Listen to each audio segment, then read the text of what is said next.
Trump promised to look out for veterans and service members. Obviously, this was a lie. Obviously, a man who claims to know more than our generals who have served honorably for decades. This is a man who calls our fallen service members suckers and losers. A man who cried bone spurs when his nation needed him the most. Obviously, someone as ignorant as this wouldn't mind executing the most craven political move imaginable, using our heroes as political pawns to get elected, then abandoning them once he takes office. Just to give you a summary of the past few weeks, Trump and Musk have slashed roughly 2,400 Department of Veterans Affairs jobs, a decision that won't make things more efficient like they claim, but will actually lead to longer wait times, more backlog, and more chaos for our veterans. They've also launched a wider purge of federal workers, firing in total an estimated 6,000 veterans who are federal workers, including the folks behind the Veterans Crisis Hotline. The only reason that they're doing this is to try to find enough loose change behind the couch cushions so that they can give even bigger tax breaks to the rich guys they pal around with on their golf course. Let me say it another way. They care more about making sure that Mar-a-Lago billionaires can buy yet another private jet than making sure that our veterans have access to the benefits and care that they actually earned.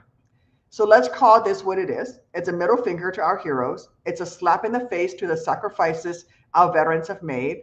It's BS, frankly, and every one of us who has served should feel insulted. Donald Trump now has fired more veterans than any other president in recent history. How dare a five-time draft-dodging coward turn his back on the men and women who, unlike him, actually were brave enough to serve our nation in uniform? How dare he call himself king, and yes, he did that, and act like service members are his subjects as if they are not the reason that America is already great? How dare he and Elon Musk sit in their ivory towers and use their power to stomp on those who are feeling powerless? Listen, I heard Secretary Collins lie last week that not one veteran crisis line worker was fired in this purge. But the thing is, I've heard directly from veterans nationwide who've proven that this is untrue, who've reached out and personally shared with me their actual letters of termination. I fought to get these folks reinstated, and I'm grateful that after such a loud outcry, we were able to get a few of them their jobs back.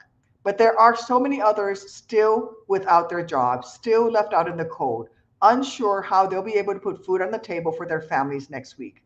Veterans who've been abandoned by the VA secretary who is supposed to have their backs. Secretary Collins has either been lied to about these firings or is knowingly, repeatedly lying to the American people. If it's the former, then all he has to do is check his casework inbox. If it's the latter, then, well, shame on you, Secretary. Shame on you. Think about it. The crisis hotline is where veterans turn when they are considering suicide or self-harm. The public servants working there are doing some of the toughest work imaginable to support our heroes in their absolute darkest hour.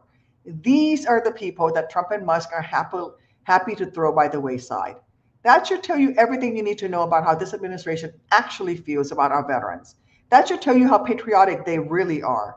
Trump might like to wrap himself in the flag with one hand, but with the other, he's signing off on the orders that sells out